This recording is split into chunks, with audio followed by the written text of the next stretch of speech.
మిట్లారా Revanth Reddy master plan ఏంటిది? మరి ఈ మాస్టర్ ప్లాన్‌ను కేసీఆర్ ఎదుర్కుంటాడా? ఎదుర్కోడా? అనేది ఈ 3 రోజుల్లో తెలుస్తది. రేపటి నుండి 3 రోజులు అసెంబ్లీ సమావేశాలు.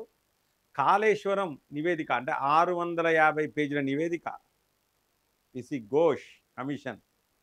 సో, 650 పేజీల నివేదికనిచ్చిండ్రు. సో, దాన్ని సడలించి ఓ 10 పేజీల నివేదికగా తయారు చేసిండ్రు.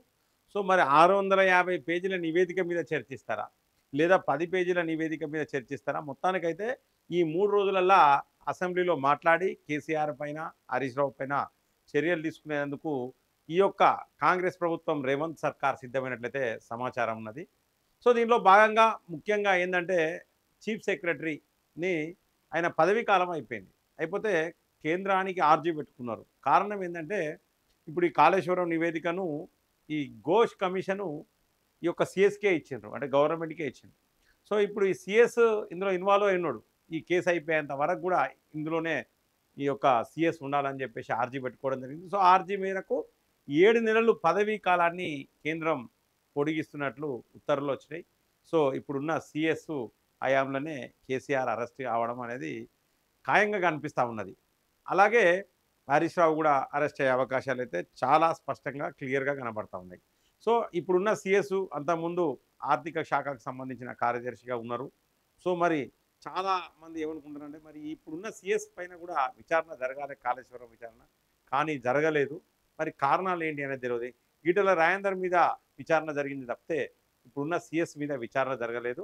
మరి రేవంత్ రెడ్డి మాస్టర్ ప్లాన్ ఏందనేది ఒక్కసారి చూద్దాం మిత్రులారా. ఈ యొక్క వీడియోను ఖచ్చితంగా మీరు లైక్ చేయండి, కామెంట్ చేయండి, సబ్స్క్రైబ్ చేయని వాళ్ళు మన ఛానల్‌ను ఖచ్చితంగా సబ్స్క్రైబ్ చేయండి. బెల్ బటన్ నొక్కడం మర్చిపోకండి మిత్రులారా. మిత్రులారా ముఖ్యంగా ఏందంటే కాళేశ్వరం ప్రాజెక్టుకు సంబంధించిన నివేదిక. ఈ కాళేశ్వరం ప్రాజెక్టుకు సంబంధించిన నివేదిక దాదాపు 650 పేజీల నివేదికను ఘోష్ కమిషన్ ఈ యొక్క నివేదికను ఈ యొక్క సీఎస్‌కి ఇచ్చారు. ఇప్పుడున్న సీఎస్‌కు. సో, ఆయన పదవీ కాలమే పొడిగించారు. కారణం ఏందంటే ఈ కేసీఆర్‌ను అరెస్ట్ చేయించాలే ఎట్టి పరిస్థితుల్లో అనే దాంట్లో. సో, ఈ కేసీఆర్‌ను, హరీష్ రావును అరెస్ట్ చేయించాలే. ఈ అరెస్ట్ చేసిన తర్వాత అంటే ఈ యొక్క కళ్ళను లేచిన తర్వాత ఇక ఆయనను పంపిస్తారు సీఎస్‌ని. సో, ఆలోపు మరి ఉండాలి కదా! ఇప్పుడు కూడా ఇప్పుడున్న పరిస్థితులల్లో ఎవరు కూడా ధైర్యం చేయడం లేదు. కేసీఆర్‌ను అరెస్ట్ చేయాలంటే ఇప్పుడున్న ఐఏఎస్‌లు ఎవరు కూడా ధైర్యం చేసే పరిస్థితి లేదు మిత్రులారా. ఎందుకంటే ఈ గవర్నమెంట్ పోయిన తర్వాత మళ్ళీ కేసీఆర్ గవర్నమెంట్ వస్తే మా భరతం పడతాడు, మాకెందుకు ఈ తలకాయ నొప్పులు అనే ఆలోచనతోనే చాలామంది ఉంటారు. సో, కారణంగా ఇప్పుడున్న సీఎస్‌ను ఈ యొక్క ప్రభుత్వం ఉపయోగించుకుంటానని చెప్పేసి నెటిజన్లు మాట్లాడుతున్న మాటలు మిత్రులారా. సో, మొత్తానికైతే 650 పేజీల ఈ యొక్క దీని మీద ఈ నివేదిక మీద 3 రోజుల పాటు 3 డేస్ మొత్తానికైతే 3 రోజుల పాటు అసెంబ్లీ సమావేశాలు నిర్వహిస్తా ఉన్నారు. సో, దీని మీదనే చర్చిస్తారు. దీనికి సంబంధించి ఈరోజు ఆయన ఎర్రవెల్లి ఫామ్ హౌస్‌కు కేసీఆర్ ఎమ్మెల్యేలందరినీ పిలుచుకోవడం జరిగింది. మరి రేపటి నుండి అసెంబ్లీలో వ్యూహాలు ఎట్లుండాలి అనే దాని మీద కూడా మాట్లాడడం జరిగింది. సో, మొత్తానికైతే కేసీఆర్, హరీష్ రావు కూడా ఫిక్స్ అయిపోయినారు. ఖచ్చితంగా రేవంత్ రెడ్డి మమ్మల్ని ఏదో కేసులో అరెస్ట్ చేయిస్తాడు. మేము ఏదో ఒక బెయిల్ మీద బయటికి వచ్చిన తర్వాత ఖచ్చితంగా గవర్నమెంట్ తీసుకొస్తాము అని ఈ యొక్క ఎమ్మెల్యేలకు హామీ ఇచ్చినట్టు సమాచారం అయితే ఉన్నది. సో, ఎట్టి పరిస్థితుల్లో ఈ యొక్క కాళేశ్వరంకు సంబంధించిన ఈ స్కామ్‌లో కేసీఆర్ గాని, హరీష్ రావు గాని తప్పించుకోవడం చాలా కష్టంగానే కనబడతా ఉన్నది. సో, దీంట్లో భాగంగానే దాదాపు 15 నెలలు విచారణ జరిగింది. కొన్ని వందల మంది అధికారులను విచారించిండ్రు. సో, ఒకవేళ ఈ ఘోష్ కమిషన్ ఇచ్చిన నివేదికకు సంబంధించి మరి చర్యలు తీసుకోవాల్సింది ప్రభుత్వం మీద ఉంటది. సో, ఆ రిపోర్ట్‌ను కూడా 650 పేజీల రిపోర్టును ఈ యొక్క సీఎస్‌కి ఇచ్చిండ్రు. సీఎస్ పదవీ కాలం అయిపోయింది. కానీ అయినా కూడా ఈ యొక్క కేసు ఇంకా ఉన్నది కాబట్టి ఈ కేసు ఇంకా విచారణ కేసులో చర్యలు తీసుకునేది ఉన్నది. ఈ కేసులో సీఎస్ ఇన్వాల్వ్‌మెంట్ ఉన్నది కాబట్టి ఖచ్చితంగా దీన్ని ఇంకా 7 నెలల పాటు ఈ యొక్క సీఎస్ పదవీ కాలం పెంచాలని చెప్పేసి కేంద్రానికి ఆర్జీ పెట్టుకోవడం జరిగింది. సో, కేంద్రం కూడా ఈ యొక్క సీఎస్ పదవీ కాలాన్ని పొడిగించినట్లు మనకు సమాచారం అవుతున్నది మిత్రులారా. సో, మొత్తానికైతే 3 రోజులు అంటే ఇవాళ రేపు, ఎల్లుండి, ఆవెల్లుండి అంటే 3 రోజులు 3వ తారీఖు వరకు ఈ సమావేశాలు ఉంటాయి.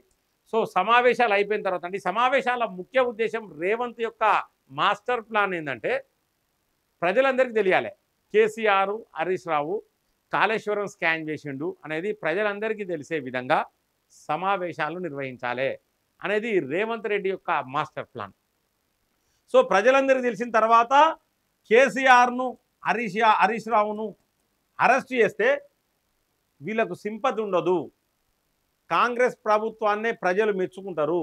కాంగ్రెస్ ప్రభుత్వం ట్రాన్స్పరెంట్‌గా చాలా పారదర్శకంగా పనిచేస్తా ఉన్నది అని చెప్పేసి ప్రజలు అనుకుంటారు. ఆ తరుణంలో కేసీఆర్‌ను, హరీష్ రావును అరెస్ట్ చేస్తే ఇబ్బంది ఉండదు. వాళ్ళకు కూడా సింపతి రాదు అనే ఉద్దేశంతోనే ఈ 3 రోజుల అసెంబ్లీ సమావేశాలు.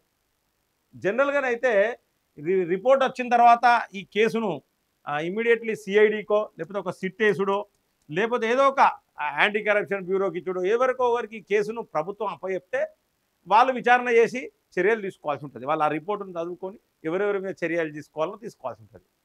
అందుకు భిన్నంగా ఏంటంటే అసెంబ్లీ సమావేశాలు పెట్టిండు. అసెంబ్లీ సమావేశాలు ఎందుకు పెట్టిండంటే ప్రజలు కేసీఆర్ మంచి పని చేసిండు అని అనుకోవద్దు. కేసీఆర్ మీద ప్రజలకు సింపతి రావద్దు. కేసీఆర్ మీద సింపతి రావద్దు ప్రజల దగ్గరికి వెళ్ళి. సో కాబట్టి ఈ అసెంబ్లీ సమావేశాలల్లో కేసీఆర్ మీద, హరీష్ రావు మీద, అప్పుడున్న బీఆర్ఎస్ గవర్నమెంట్ మీద అవినీతి ముద్ర వేయడం కోసము ఈ యొక్క అసెంబ్లీ సమావేశాలు పెట్టినట్టయితే మనకు క్లియర్‌గా కనబడతా ఉన్నాయి. సో ముఖ్యంగా ఏంటంటే ఘోష్ కమిషన్ 650 పేజీల సంబంధించిన ఘోష్ కమిషన్ సంబంధించిన నివేదికను ముందే ఈ యొక్క అసెంబ్లీ సమావేశాలకు ముందే బీఆర్ఎస్ తీసుకునే విధంగా వాళ్ళు ఒక ఆర్జీ కూడా పెట్టుకున్నట్టు సమాచారం. కానీ అందుకు భిన్నంగా ఇప్పటి వరకు అయితే వాళ్ళకు ఆ నివేదిక లేదు.